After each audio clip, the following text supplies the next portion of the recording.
Bem-vindo a mais uma live Café com Biomecânica. Estamos com Guilherme, né? Guilherme Brota, que hoje vamos falar de raciocínio clínico em teste de saltos, tá? Primeira pergunta que eu tenho para ti, Guilherme, o que é raciocínio clínico? Raciocínio clínico, Christian. Acho que essa é uma pergunta boa de ser feita que ninguém nunca me fez, cara.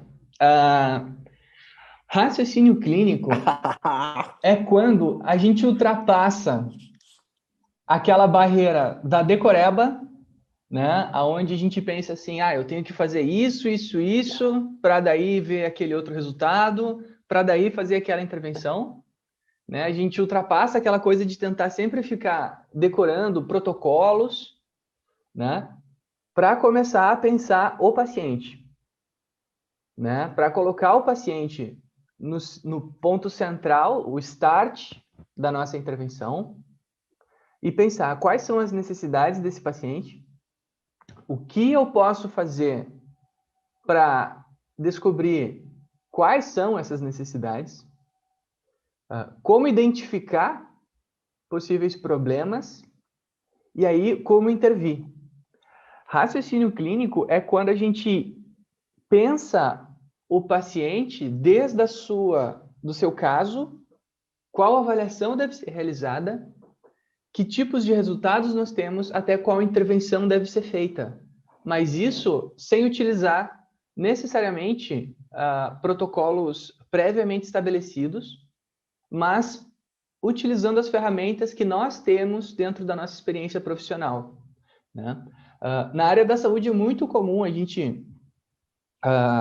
nós termos profissionais que utilizam protocolos muito bem estabelecidos, mas quando aparece um paciente que desvia daquele espectro que o protocolo é capaz de avaliar, não sabe o que fazer, né? Ou se sente um tanto quanto perdido de como intervir.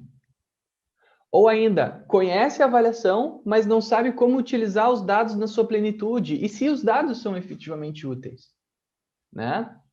Então, o raciocínio, ele é isso, é conhecer o paciente, conhecer a avaliação, conhecer os resultados que a avaliação pode aparecer, e então, quais são as intervenções possíveis a partir de cada resultado. Né? Quando a gente atinge essa convergência entre esses atributos aqui. Ok, então como é que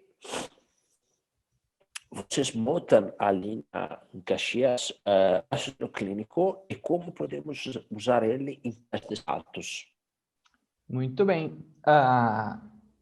Em Caxias, quando os atletas nos procuram ou quando nós avaliamos algum atleta ali da própria instituição, a gente começa por esse princípio, entender o paciente, entender o caso, né? Seja um atleta do futebol, seja um atleta do voleibol, do handebol, do atletismo, que é muito forte ali na UX também. O que nós fazemos? Nós tentamos entender quais são as necessidades de serem avaliadas nesse atleta e quais são os riscos de lesão que esse atleta está exposto devido à sua prática esportiva. Então, a gente compreende esse indivíduo. Bom, compreendido o indivíduo, a gente parte para as avaliações. No caso de hoje, as avaliações de salto, né? As avaliações de salto, elas são destinadas para todas essas modalidades em que o membro inferior é determinante no sucesso da modalidade, né? Então, se eu tenho que correr mais, pular mais, ter um desempenho de deslocamento melhor, mudanças de direção, se o meu esporte tem esses elementos e esses elementos definem o desempenho esportivo, os protocolos de avaliação dos saltos passam a ser úteis. Então, a gente começa aí a avaliação, né? E a avaliação do salto, a gente tem que pensar assim, antes de querer avaliar o salto, eu tenho que saber quais são os resultados que eu quero chegar para ver quais intervenções eu quero alcançar. Então, eu não estou avaliando o salto, eu estou avaliando um grupo de capacidades físicas que me tem interesse.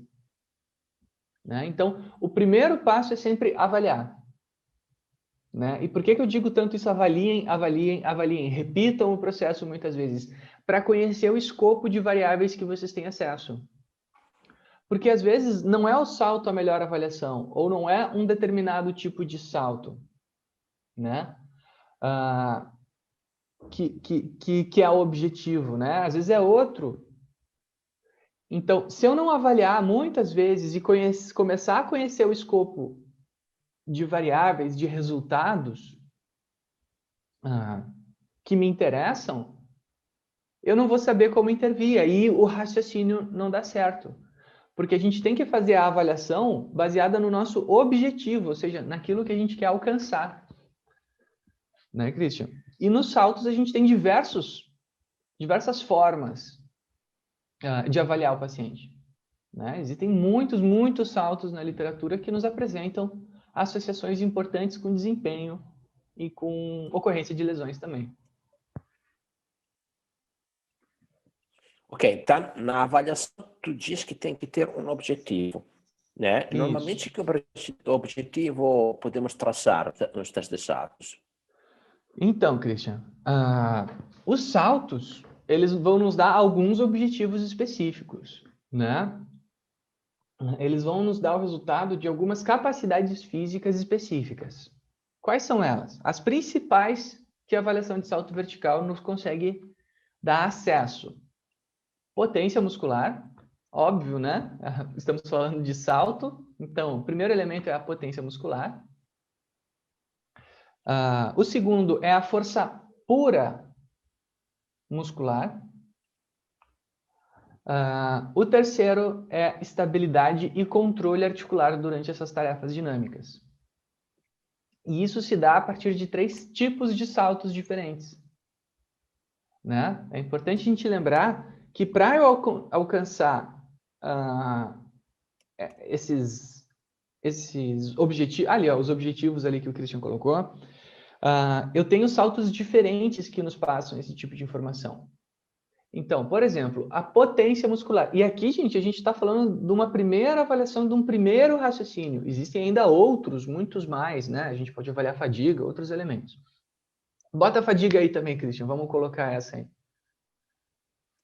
Elasticidade, fadiga. Elasticidade, fadiga, né? Tem vários aspectos que a gente consegue avaliar. Então, potência muscular, né?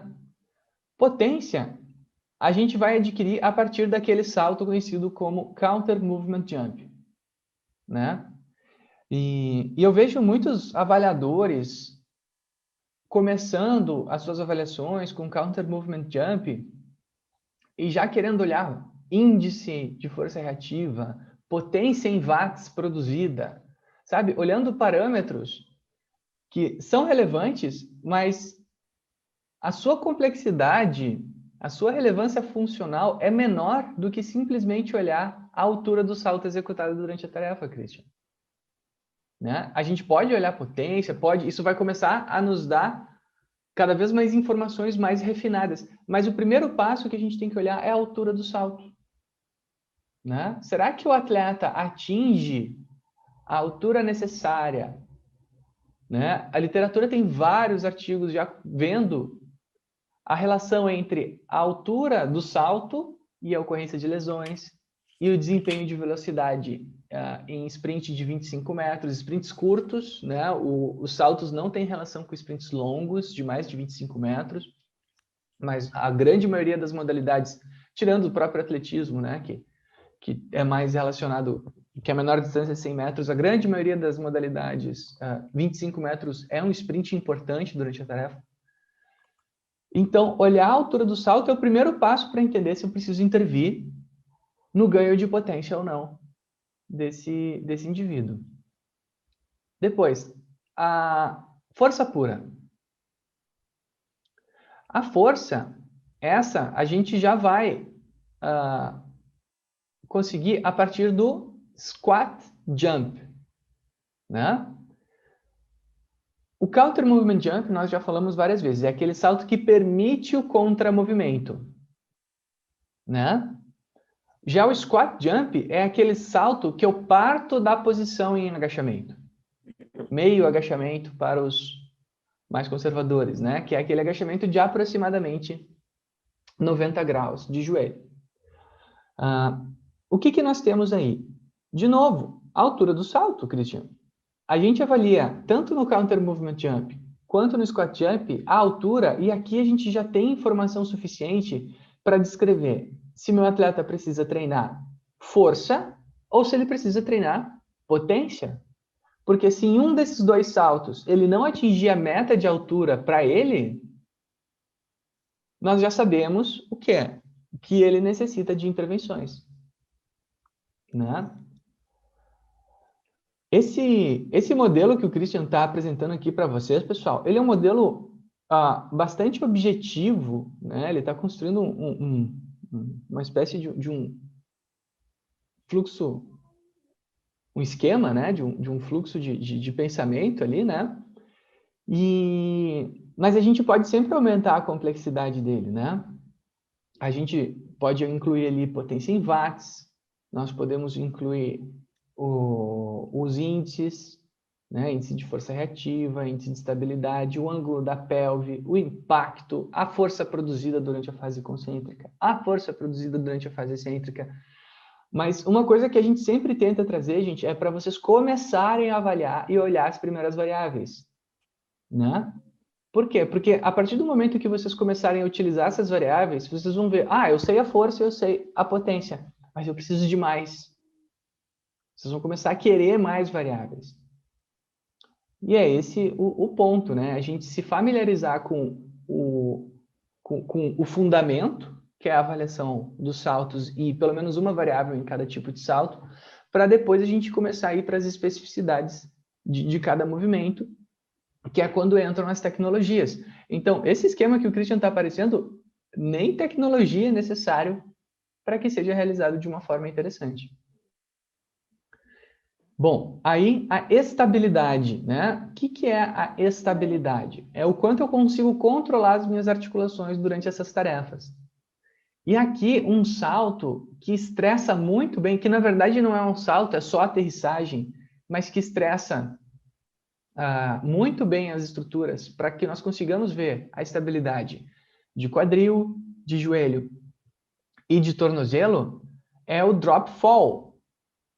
O drop fall, ele é aquele salto, que na verdade é uma aterrissagem, que nós partirmos de cima de um caixote, né, com uma perna levantada e aterrissamos no solo, com aquela perna que estava em contato com o solo permanecendo a mesma em contato com o solo e a que estava levantada permanecendo levantada. Então eu vou pular num pé só, eu fico com o pé assim e põe, aterrizo. Simplesmente observando esse salto, a gente consegue ver as articulações que acabam se desviando da postura segura durante a aterrissagem.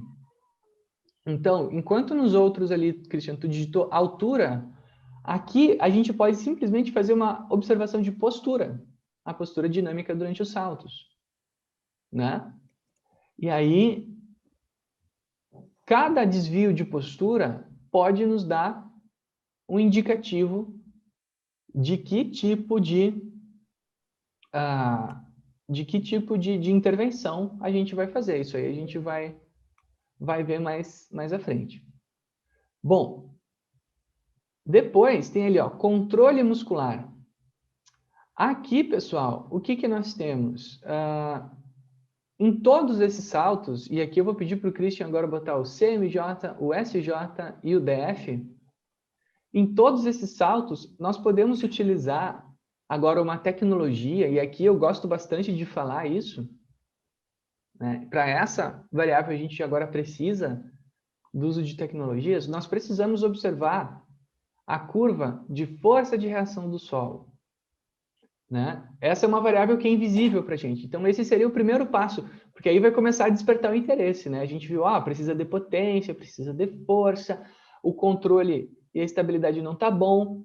E aí a gente chega agora no controle muscular.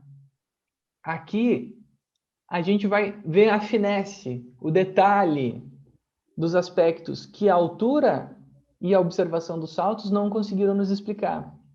E a gente vai começar, a partir da curva de força e seus desvios, tentar identificar qual o momento do salto em que o indivíduo apresentou alterações ou apresentou força insuficiente para executar o salto de uma forma adequada. A partir dessa observação, a gente já começa a ter um parâmetro bastante interessante, né? Bastante aplicável de o que precisa ser intervido naquele atleta. E a fadiga aqui é no repeated counter movement jump, né? Esse é um salto que eu estou trazendo agora. Eu não costumo apresentar esse junto, mas eu estou trazendo porque é uma série de saltos que normalmente os futebolistas, né, a equipe dos jogadores de futebol se interessam. Eles querem, não, vamos fazer também para ver a fadiga dele. Eu normalmente digo, olha, para ver a resistência muscular, a gente pode usar o VO2, que é um pouquinho mais específico. Mas, na falta de um VO2, a gente usa esse salto. E, pela variação da altura do salto após 1 minuto ou 30 saltos, aí depende um pouquinho do protocolo, a gente consegue ver a capacidade de manutenção da potência muscular. Então, a resistência à potência muscular que o atleta apresenta, né? E aí, assim, a gente está realizando um protocolo de fadiga e identificando se um atleta consegue, depois de um momento de muito exercício, manter o mesmo desempenho de potência ou não. Existem referências, né, que nos dizem, tem que baixar 20%, até 10%, até 15%, até 30%. Referências que vão nos dizer quanto que ele pode diminuir a sua altura de saltos após de realizar vários saltos consecutivos, para a gente identificar se ele está com questões de dificuldade de manutenção da potência muscular após esforço de alta intensidade e contínuo, né? De média duração. Então, esse seria o primeiro ponto, Christian, avaliar e tentar saber o que se quer com cada uma das avaliações. O teu microfone está desativado. Anamnese é histórico, então tu entende bem o teu paciente e tu busca um objetivo com ele, né? O que eu quero descobrir nele? Quero descobrir como é que está a potência, como é que está a força, se ele é estável ou não, o controle muscular que ele tem, a fadiga, tá? Como é que tu determina qual objetivo vai trabalhar primeiro? Então, para determinar quais saltos a gente vai fazer, a gente tem que ver se aquilo é de interesse do atleta, ou seja, é de interesse da modalidade. Tá? Então, por exemplo, um atleta de salto triplo, que uma vez a gente avaliou no laboratório, né? Esse atleta a gente não tem interesse em avaliar, por exemplo, a fadiga, né? Então, para determinar isso, a gente tem que ver as necessidades da modalidade, né? Então, eu acho que o que determina o objetivo são as necessidades da modalidade, né? Que aí vão nos dizer se a gente precisa avaliar força, se a gente precisa avaliar potência, controle, estabilidade ou fadiga, né? Via de regra, eu já escolhi essas avaliações porque elas estão presentes em praticamente todas as modalidades, né? Potência, estabilidade e força, qual modalidade esportiva a gente não precisa, né? De alguma forma. Então, esse protocolo seria um protocolo primário, um protocolo primeiro, né? O primeiro passo, ou seja, eu conhecer como que eu posso descobrir potência, força e estabilidade. Por quê? Porque essas são capacidades que vão ser úteis em todas as modalidades. Existem outras avaliações, existem outros tipos de saltos, existem outras formas de se identificar essas necessidades? Sim. Aí depende de cada modalidade. Então, por exemplo, se eu tenho um atleta, por exemplo, que é um maratonista, a gente pode colocar aqui a avaliação da corrida também, né? Se eu tenho um atleta que é do handball, a gente pode avaliar também o arremesso, o ombro, o membro superior, como está a amplitude, a capacidade de produção de força dos membros superiores. Né? Então, aqui eu estou apresentando o protocolo de saltos, que é a estrutura elementar, fundamental para todas as avaliações da grande parte das modalidades. Tá? Então, eu acho que quem está nos assistindo aí e seguir essa receita, mais ou menos aí como está apresentada, vai começar de uma forma muito boa, porque vai ter uma série de dados que são aplicáveis e funcionais, para depois partir para as tecnologias, né, Christian? Então, o primeiro passo é entender o que a modalidade precisa para ir avaliar e escolher quais testes fazer em cada atleta. Tá. Guilherme, um atleta em recuperação,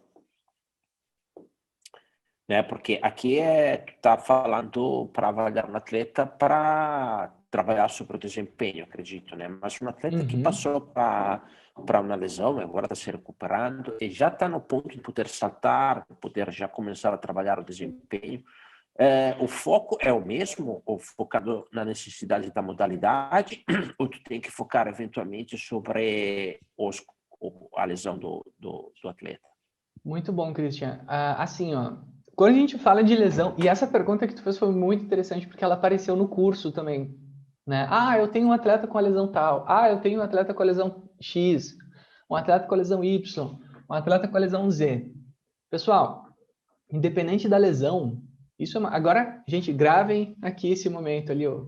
Pedir para a menina da publicidade aí da Kinetec gravar a partir de agora, tá? Pessoal, quando nós tratamos de avaliação de saltos e avaliação biomecânica dos membros inferiores, independente da lesão que o atleta passou, nós sempre realizamos as mesmas avaliações que o atleta que é saudável vai passar.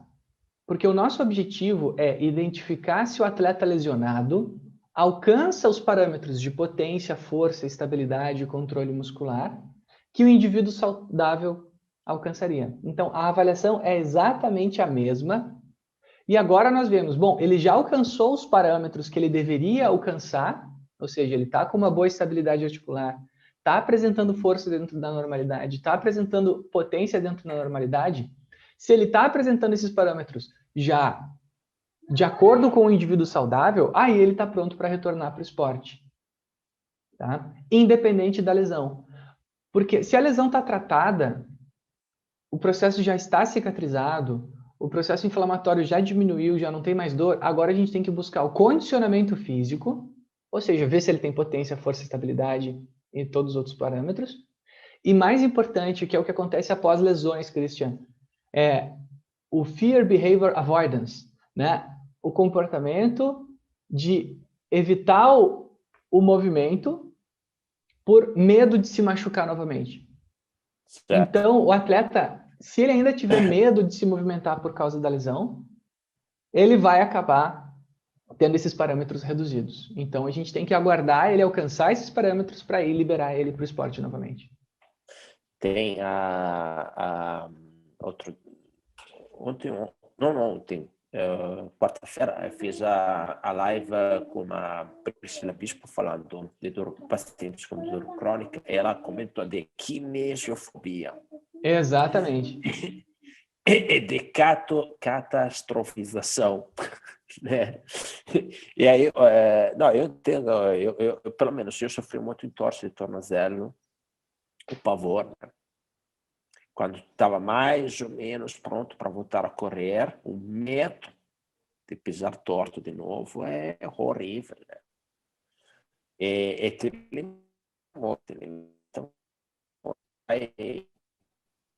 mesmo com a minha, né, da mesma maneira, tu vai correr protegido, tu tem medo. Eu, pelo menos, teve vários entorses, realmente tinha muito medo de correr, muito medo. Tá. E ali, não sei, né, Guilherme, eu talvez tinha já recuperado força, potência, mas o medo te atrapalha, né? Não tem jeito. Christian, tu sabe qual que é o público Vamos falar de uma lesão que é muito tradicional, tá? A lesão de cruzado anterior. O rompimento do Sim. ligamento cruzado anterior. Que é uma lesão que ocorre em vários esportes e traz muito problema porque precisa de cirurgia e precisa de um tempo longo de afastamento do esporte. Sabe qual é o atleta que tem mais chances de desenvolver uma lesão de ligamento cruzado anterior? Quem já teve. Quem já teve. É o Sim, público que tem senhor. mais chances de desenvolver lesão, é aquele que já desenvolveu a lesão. Por quê? Porque ele vai começar a proteger tanto aquele joelho lesionado que ele vai fazer o quê? Sobrecarregar a outra articulação. Então, pelo medo, pela cinesiofobia, pela hiperproteção de uma articulação, ele vai começar a sobrecarregar a outra. E aí, é um passo para essa outra articulação se lesionar. Sendo que esse medo, claro que ele é natural, mas ele é injustificado. Por quê? Porque o joelho que passou por cirurgia, ele tem um ligamento mais resistente do que o joelho, entre aspas, original, o joelho sem cirurgias.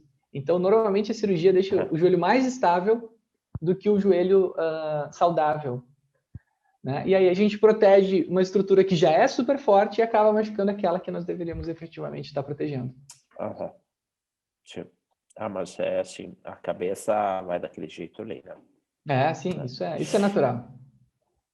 Escuta aqui, então, aqui nós fizemos o análise histórico, né? Partimos a avaliar o nosso atleta, pensando na necessidade da modalidade dele, com o objetivo de achar um significado funcional específico. Então, potência, força, estabilidade, controle muscular, fadiga.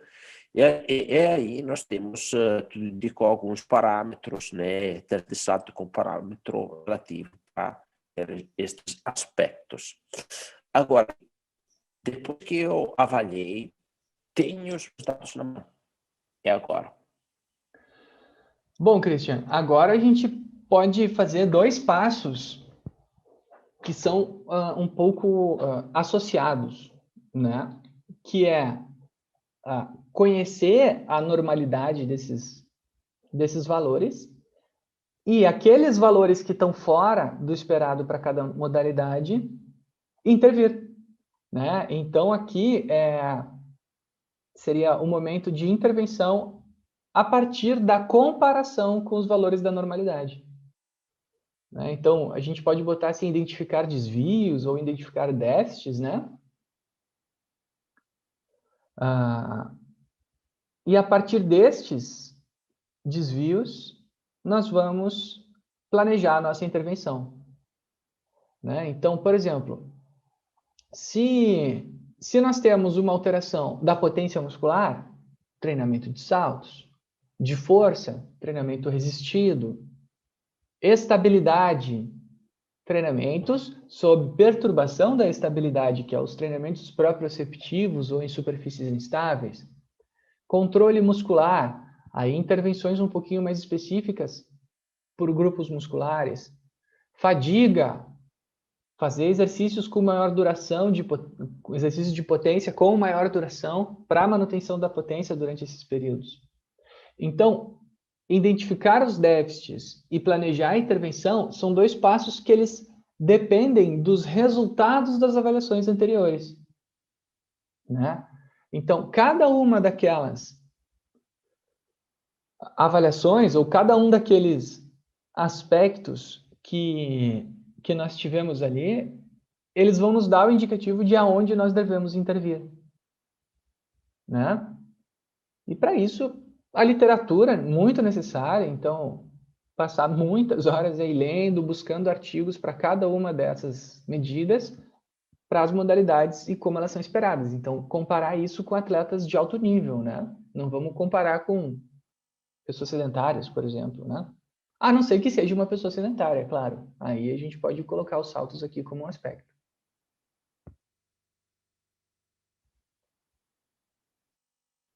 Teu microfone está desativado e o quadro se Sim. apagou, Christian.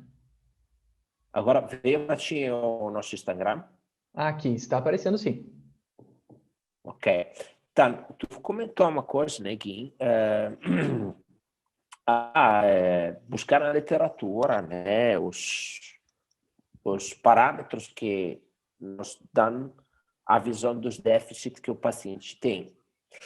Só que eu conheço um curso aqui que utilizou 80 literaturas, que inclusive entrega estas 80 literaturas sobre testes chatos, que já resume tudo isso. Ed é um curso, né, isso que se chama Curso de Biomecânica do Esporte Chatos, que está lá na nossa página de curso da Kinetec, tá? Que, acredito eu, dá uma encurtada nisso, né, Gui? Exatamente. Facilita bastante, porque olha só como é que ele é feito, tá? Agora estou com problema a carregar a página um pouquinho pela minha conexão. Mas a gente tem aqui, por que avaliar status, tipos de status verticais, status pode apresentar situação esportiva, determinação do protocolo de status, organização do curso, depois cinemática, espaço-temporais, teoria, estudo de casos e aplicações, teoria, estudo de casos e aplicações de cinética, que são as forças, teoria, estudo de casos e aplicações também nesta parte aqui. E aí, né, Gui, a gente tem também uma outra coisa que acredito ser bacana, que é a planilha, né, de testes de status que a gente tem, né, que é uma planilha bem bacana, porque, deixa eu ver aqui, cursos, acho que está aqui no bloco. É uma planilha que já te entrega determinantes, né? Cinemáticos, determinantes. Agora não estou achando aqui, tenho que ver onde é que ela está. Está nos conteúdos. Nos e-books está aqui. E aí, juntando o curso com a planilha, o pessoal já consegue fazer, né? Temos até o nosso e-book de biomecânica do esporte, bem interessante, tá? O pessoal consegue já ter uma capacidade mais rápida, né, de poder fazer aquele raciocínio aqui que tu estava montando, tá? Isso aí. Essa planilha que a gente construiu é, inclusive, para facilitar todo esse processo, né, Christian? E, de novo, né, o nosso objetivo aqui, a meta das nossas vidas aqui, né, Christian, é fomentar a cultura biomecânica. Então, isso. O primeiro passo é as pessoas começarem a se familiarizar com essas questões, né? Então, elas verem a importância de se avaliar do ponto de vista biomecânico os atletas. Então, vários materiais ali que a gente disponibiliza para as pessoas começarem logo a fazer isso, entenderem a importância e verem a quantidade de informações relevantes que as avaliações biomecânicas podem nos dar. Quem tiver aí online, gente, inclusive tem várias lives, tem inclusive uma aula inteira disponível no site da Kinetec, eu ensinando a usar essa planilha para avaliar aspectos cinemáticos, postura, potência, calcular a potência, calcular o índice de elasticidade, o que significa cada um, né? Então, tudo isso é disponível para as pessoas simplesmente, gente, sentar, começar a avaliar os atletas, porque boa parte de todo esse estudo aí que se precisa para identificar os déficits, eu já fiz e eu estou compartilhando com todo mundo, né, Christian? Uma vez a gente foi em São Paulo, como era o nome daquele time? Qual time que a gente foi em São Paulo? Será que foi o Corinthians ou foi São Paulo? Não me lembro mais agora. Foi São Paulo, né? São Paulo. E aí, eu estava conversando com eles e eu disse, o meu objetivo... Eles disseram assim, mas tu disponibiliza tudo isso? Eu disse, sim, é que o meu objetivo é aproximar a ciência da prática através da cultura biomecânica, né? Então, a ciência ela não pode ser algo distante das pessoas, ela tem que ser algo próximo.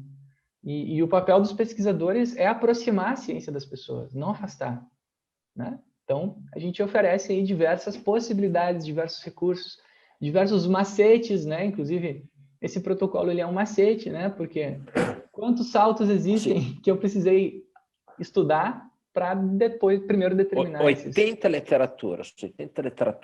E a gente entrega as 80 literaturas Quem faz o curso Exatamente. recebe as 80 literaturas. Deixa eu cumprimentar aqui alguns amigos que temos na chat. Tem o Rafael Batista. Bom dia, Rafael. Opa, Tu tem que ver o laboratório do Rafael depois, Guilherme. Estamos finalizando lá, baita laboratório. tô curioso para Acho que, conhecer, sem cara. dúvida, no Sul é o maior que tem. Depois, provavelmente, a nível também Brasil é um dos maiores, sem dúvida. Olha só. Depois temos a Francine Piccoli. Bom dia, Rogério Antunes. Bom dia, Rogério está acompanhando todas as nossas lives. Espero esteja gostando, Rogério. A Célia Sandrini. Célia, bom dia. Tudo bem com você? Depois temos o Centro de Fisioterapia de Serrina. Bom dia para vocês também, e bom dia também para Juliano Pires. Bom, pessoal, eu quero fazer mais uma perguntinha agora para o Guilherme, que é surpresa, ele não sabe disso, mas eu vou perguntar, tá? Gui, voltando aqui, neste raciocínio aqui, tá? Que esta vez eu matizei assim, eu vou duplicar este slide aqui, tá? Então, outra vez nós falamos de raciocínio clínico na marcha, tá? O que tu mudaria como fluxo da marcha a respeito disso? Muito bem, Christian. Olha, gente, eu realmente não esperava, mas é perfeitamente possível porque o fluxo é o mesmo, Christian. Quando a gente fala de marcha, aqui a gente já não está falando de desempenho esportivo. Então, eu trocaria a necessidade da modalidade para as necessidades da patologia, né? Vamos colocar aí a patologia. Então, se há, por exemplo, Alzheimer, Parkinson, pós-AVC, paralisia cerebral, amputados, órteses, próteses, né? Esses dias nós tivemos as lives com os ortesistas e protesistas, com a Botec, exatamente, foi muito interessante lá com eles. Então, a necessidade da patologia, né? Então, o que aquele caso apresenta de desvios? E aí, na marcha, a gente só está avaliando um gesto, que é a própria marcha, né? Então, aqui a gente vai direto para as variáveis, Christian, que são as variáveis espaço-temporais, aí nesse quadro aí de baixo, variáveis espaço-temporais. E a gente já vamos dar algumas dicas também para quem acompanha as lives, né? Comprimento de passo e velocidade da marcha. E pode fazer aquela tua flechinha, né? Posso fazer assim. Põe para baixo assim. Aí, comprimento de passo e velocidade da marcha. Que aqui a gente vai botar mais uma flechinha agora, Cristian. Talvez tenha que dar um enter aí, porque vai ficar grande, que tem relação com a capacidade morfológica, né? Aspectos morfológicos da marcha, né? Tu disse aqui, né? Ok, deixa eu fazer assim. Isso. Vai ficar meio grande esse negócio aí, mas tá ficando legal. Aspectos morfológicos. Isso aí. Morfológicos. Tá. Okay. Aí, se tu quiser, eu acho que se tu der um enter ali no comprimento, vai ficar mais... sim, tá ótimo. Nossa, tá aparecendo tudo na tela. Tá ótimo. Outra variável. Vamos colocar aí. Tamanho da fase de apoio.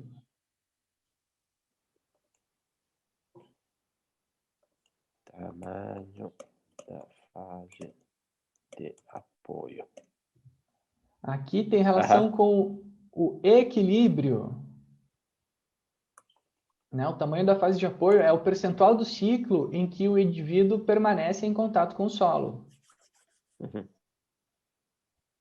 Se botar assim, o percentual, vamos dizer assim, que normalmente é mais comum ver, percentual da fase de apoio. Isso, percentual. Isso aí, mais adequado dessa forma. Como diria o Faustão, né? Aqui quem sabe faz ao vivo, né, Cristian? Isso. Comprimento, velocidade, percentual da fase, cadência. Cadência aqui com coordenação, né? Cadência durante a marcha. Tem relação com a coordenação muscular. Coordenação e controle, coloca assim, eu acho que é mais adequado. Coordenação e controle, isso aí. Perfeito, E assim está falaria perfeito. neuromuscular, né, Gui? Exatamente, exatamente. Então, a cadência tem relação muito com questão de coordenação e controle neuromuscular. Essas são as principais variáveis espaço-temporais. Como eu digo, Christian, aqui é para as pessoas começarem a avaliação. Mas a gente sempre pode entrar nas variáveis mais robustas, né? Mais complexas. Aí entra Cinemáticas. cinemática, cinética e eletromiografia. E antes de entrar nessas variáveis, Cristian, eu sempre digo, comecem pelas espaço-temporais, que são de aquisição mais simples, para compreender o fenômeno, e depois comecem a se especializar no gesto que vocês têm mais interesse. Né? E aqui, cada uma dessas variáveis aqui cinemáticas, para cada articulação, em cada plano, cinética, tem os momentos de cada articulação, em cada plano, mais a força de reação do solo, e eletromiografia tem o comportamento de ativação de cada um dos músculos durante a marcha, que pode nos dar algum tipo de subsídio para a intervenção. Então, Tá. são Ok. esses passos aqui. Aí, agora, Gui, falando uma coisa, né? Tem ainda um minutinho aqui. Patologia, tá? Ok. Aí eu tenho o paciente com uma patologia específica. Pode ser uma patologia tipo Parkinson, tipo Alzheimer, tipo, né, uma patologia bem específica. Paciente ortotraumato, paciente que está recuperando na marcha, paciente que passou para um trauma severo e aí precisa se recuperar. Da onde tu partiria com ele?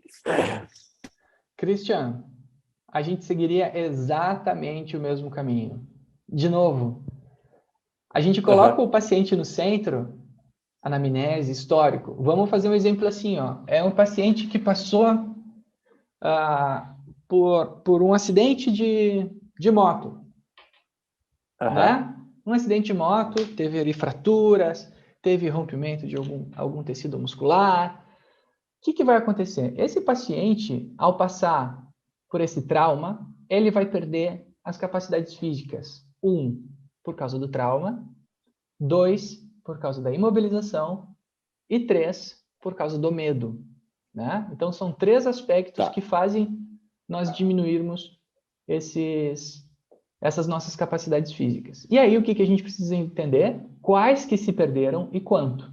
Então, as primeiras que a gente pode entender são os aspectos morfológicos, força e amplitude de movimento, se ele perdeu equilíbrio ou se ele perdeu capacidade de controle e coordenação neuromuscular.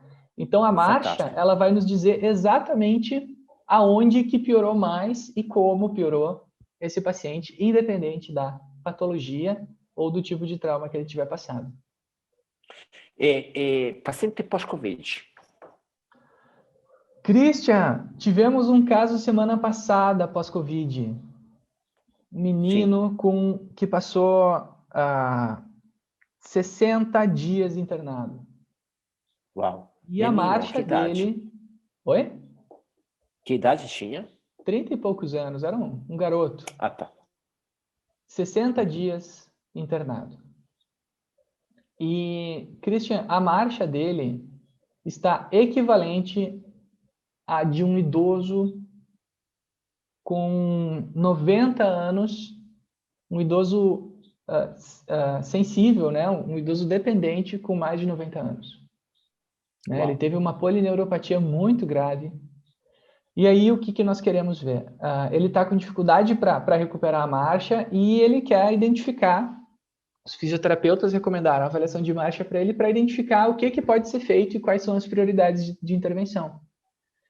E, Christian, todos os parâmetros dele ainda estavam alterados. Ele está com comprimento de passo muito reduzido, o tamanho da fase de apoio dele está chegando a 75%, ou seja, ele está com muito tempo o pé em contato com o solo e pouco tempo em fase de balanço. E a cadência dele, eu não vou lembrar agora o valor, mas se eu não me engano está inferior a 40 passos por minuto, tá? Tá muito baixa.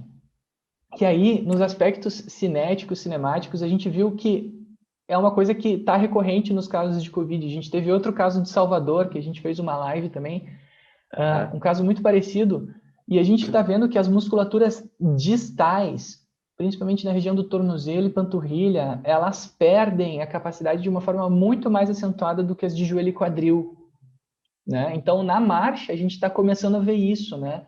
Que esses pacientes que têm as polineuropatias e o tempo de internação, aparentemente, as regiões mais acometidas são de tríceps sural, tibial anterior, inversores e eversores, a ponto do pé dele ter desenvolvido uma deformidade em plano valgo, coisa que ele não tinha antes do Covid, porque os músculos estão tão flácidos ali, tão insuficientes, que o pé dele está apresentando uma deformidade, que provavelmente vai diminuir, ser atenuada com uma boa intervenção de fisioterapia para esses parâmetros, mas é algo que surpreendeu a todos nós na equipe lá.